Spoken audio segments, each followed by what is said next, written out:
Second hour of the program here on the Elias Macko Show. We are with you straight through until noon. Now, on Sunday, Muslim leaders in Canada gathered in Toronto to discuss ways to combat anti-Semitism, which they say is coming from within their own community. Over 400 people attended the meeting, where a call to action was then released. Let's find out a little bit more. Raheel Raza joins us once again.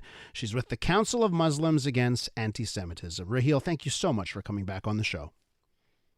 It's my pleasure. Good morning. You have probably seen the images from this city, from Montreal, the protests outside of synagogues, what happens at the universities in this city. Boy, we have it tough here in this city when it comes to anti-Semitism. I know in Toronto, many examples as well. Tell me about, Raheel, why this meeting was organized, how serious this is. Well, this was organized by Secure Canada and the Council of Muslims Against Antisemitism jointly. And we did it to create awareness and present the facts of what is happening on the ground and what happened on October 7th. And we had Muslim leaders from the United States, from the United Kingdom, and these are people who speak out very clearly. The message is very clear. This was an attack by an evil terrorist group, Hamas, and it has the reverberations of it are being felt in the Western world. As you said, we've seen in Toronto what has happened. The pro-Hamas demonstrators have targeted homes, individuals, businesses, hospitals even, and synagogues. And this is not at all acceptable in a country like Canada. So we had to speak out. We had to have a call for action, because the other side keeps on changing the narrative and presenting themselves as the victims, which is so ironical. Yeah, and on that end, this where I struggle is I don't see how we can get to a solution if we can't agree on basic facts. And if we can't agree that October 7th was a terrorist attack, and I hear the people, no, resistance. it was resistance. It wasn't a terrorist attack. If we can't agree on that, is there any hope, Raheel? Well, the hope is in our voices and the work we are doing. Certainly, a lot of the rhetoric and narrative has to come from outside the Jewish communities, because as you know, what starts with the Jews never ends with the Jews. It is going to impact you and me and our future generations. And we are concerned about what is happening in Canada. And yes, there is a very convoluted narrative out there. So we are trying to create an alternate narrative, which is based on facts and statistics. So one of our experts at this conference on Sunday came from Israel.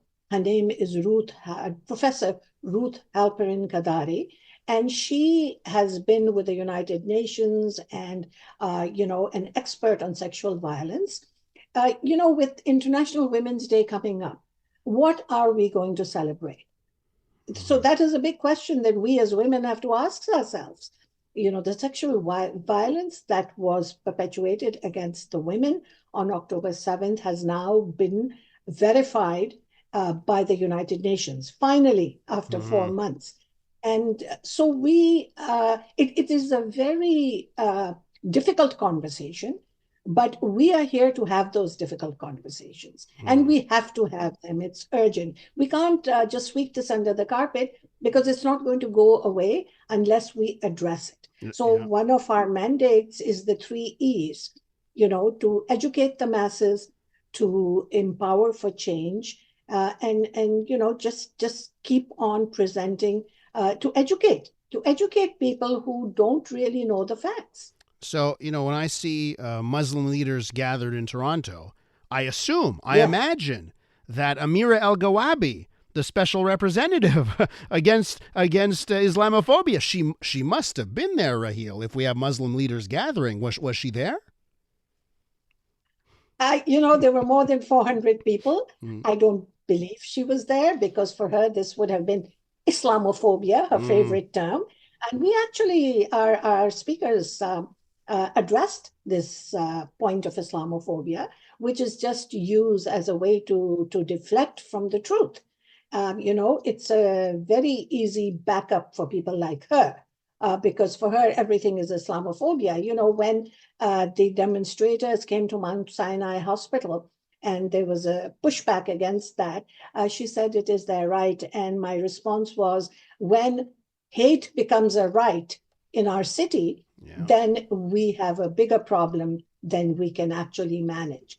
They said the demonstrators said, "Oh, you know, it was just by chance. Mount Sinai Hospital just happened to be in our way." Well, hello. Always a coincidence, huh? It's always a coincidence. Yeah. And always excuses, always deflection, always going back to the victim narrative. That is what Islamophobia is. Mm-hmm. So we are beyond all of this. And we, present the facts very straight. We have, the message was very clear. Hamas needs to lay down their arms and release the hostages. Mm-hmm. How much more difficult could it be for the entire world and for Muslim leaders all over the world to actually say this? But apparently it is. Well, so let's get into that. We're with Raheel Raza from the Council of Muslims Against Antisemitism. Raheel, why is it so hard? That simple, I know you had 6 declarations, but that simple call, release the hostages, put down your arms. Why is that so hard for so many Muslim leaders? Well, one, they have all been brainwashed by the narrative on the other side, which, by the way, is funded through millions of dollars from Iran and Qatar. And so, they are putting out hundreds of messages every day, not based on facts, which is their own narrative. And so people buy into that. And by the way, what is very ironical is that it's not just Muslims. It's non-Muslims as well. Look at the universities. Universities headquarters for that. In this city, go to Concordia University. You'll have a field day. Yes. So universities are a hotbed of anti-Semitism. And the root cause of anti-Semitism, as we all know, is hate. And we have to eliminate that hate, because you can only violate another human being if you have so much hate inside of you. And, they are promoting this hate through these demonstrations. I mean, we live in a free country. And trust me, I believe everyone has a right to present their perspective and, have demonstrations and lobby for their cause.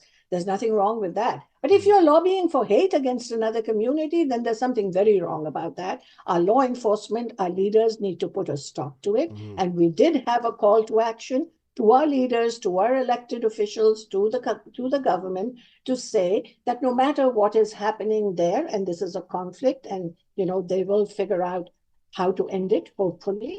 But in the meantime, the ripple effect that we are seeing in the West, and especially in our city, it has to be stopped. Uh-huh. There has to be some action taken to stop the hate being promoted on our streets. On the political leader front, though, I think this is so indicative. I'll bring her up again, Amira El-Gawabi, but then I'll also bring up Deborah Lyons, who is the special envoy against anti-Semitism. Since October 7th, okay, I have seen Amira El-Gawabi and Deborah Lyons do one joint event. They an interview on CTV with Vashi Kapelos. You could cut the tension with a knife. And then they've never been to, maybe they have, but I haven't seen it. They've done virtually no other events together. These are people. Now, I know El-Gawabi, her salary is on the record. She makes between $160 and $190. That's the salary range for that post. I imagine Lyons makes the same amount of money. So you have people paid hundreds of thousands of dollars by the Canadian government. Their whole goal of their post is to end hate. They're not ending the hate. Like I don't see them together. Is it like so? Isn't that the bigger issue here? Even on the political side of things, representatives of the government aren't doing the hard work, it seems, to get together. So one of the reasons we had this event was that because we realized that the onus is on us. This has to be a grassroots movement. If we depend on the government and our leaders to bring about the change, I don't think that is going to happen, at least very quickly, because politics comes in the way. And so we as grassroots activists, as people who work in human rights and peace, we have always done it. It's not just October 7th that galvanized into action. We have been active for over 2 decades, saying exactly what we see happening on our streets. We said 20 years ago that if you don't stem the flow of foreign funding coming into Canada from subversive elements, we are going to see something very, very dark. And that darkness is right in front of us. Yeah. So, this is the work that has to be done from a grassroots level. If the people at the top decide that security and peace is important to them, they will support us and they will do what they need to do. But we're not holding our breath. Yeah. We are going to go ahead. It's not just a one-time event. This is going to now form itself into larger and larger groups. And we are going to continue to lobby for this change, to stem hate at the root of where it comes from. Raheel, we're going to have to leave it there. If you do one of these events in Montreal, I will definitely want to be a part of it. Thanks so much, Raheel. I will invite you for sure. Thank you for having me. That's Raheel Raza right there from the Council of Muslims Against Antisemitism.